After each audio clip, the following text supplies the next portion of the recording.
Linha Internacional. São 8 horas e 58 minutos. Tem operador brasileiro para ser julgado lá na Europa. O Jamil Chad ao vivo conosco aqui para trazer as informações. Bom dia, Jamil, tudo bem?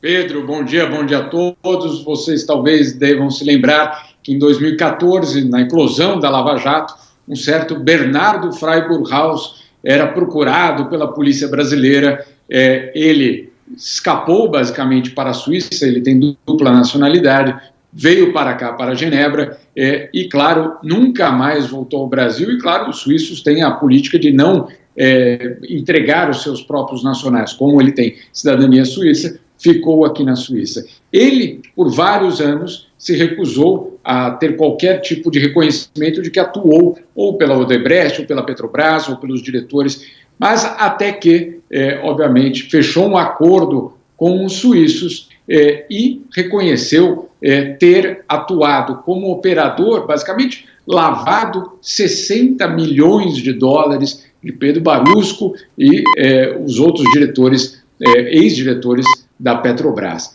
A situação, Pedro, caminhou no sentido de um acordo, claro, ele contribuiu aos suíços para negociar, para as investigações todas em relação à Lava Jato, mas agora ele vai a julgamento. Um julgamento que acontece no final de fevereiro. É a primeira vez que a Suíça leva um operador apontado pela Lava Jato a julgamento, isso 6 anos depois de começar toda a investigação. Esse é o primeiro caso de julgamento. Agora, ele não deve ficar nenhum só dia na prisão por aqui. Tudo indica que haverá um acordo para que ele pague 1 milhão e 600 mil dólares em multas e o caso seria encerrado. Aí na Suíça o processo criminal ele não é público, né, Jamil? Ele só fica público depois, na fase final do julgamento, depois do julgamento, né? Exatamente, só na fase final, e mesmo assim com várias restrições, inclusive para o acesso à imprensa.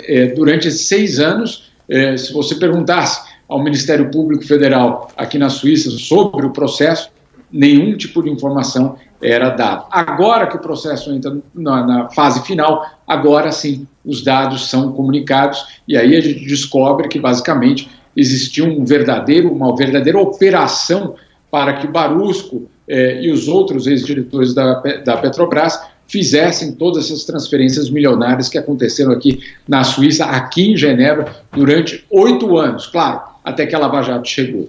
E aí os valores são, Pedro, espetaculares, e claro, a montagem desse sistema também altamente sofisticado. No total, só esse operador, ele basicamente controlava 21 contas bancárias que faziam essas transferências com muita frequência, obviamente, para camuflar e dificultar, eventualmente, qualquer tipo de rastrear, a capacidade de rastrear de onde vinham esses recursos. Eram vários bancos, não era um banco só, eram vários bancos implicados, e, claro, agora tudo isso vindo à tona.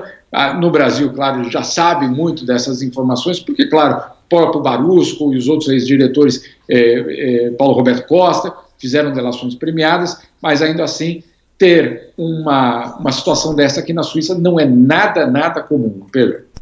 Sobre o Paulo Roberto Costa, né, Jamil, ele se livrou aí de ser julgado na Suíça porque foi condenado aqui no Brasil, mas vai ter que deixar aí 1 milhão de dólares, não é isso?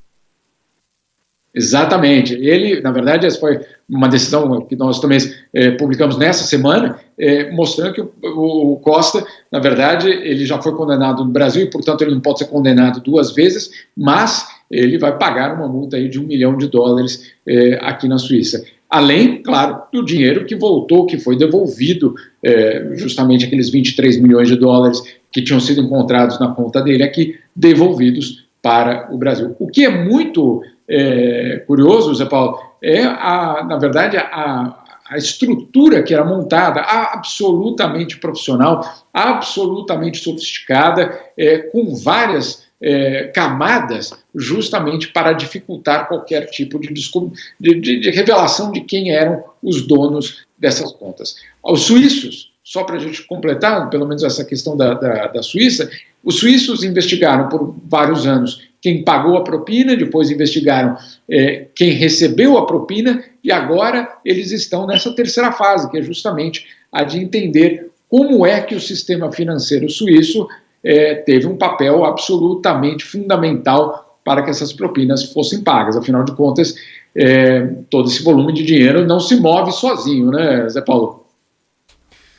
Jamil Chad volta ao longo da programação aqui da Rádio Bandeirantes. Falou, Jamil, até mais, hein? Bom dia a todos.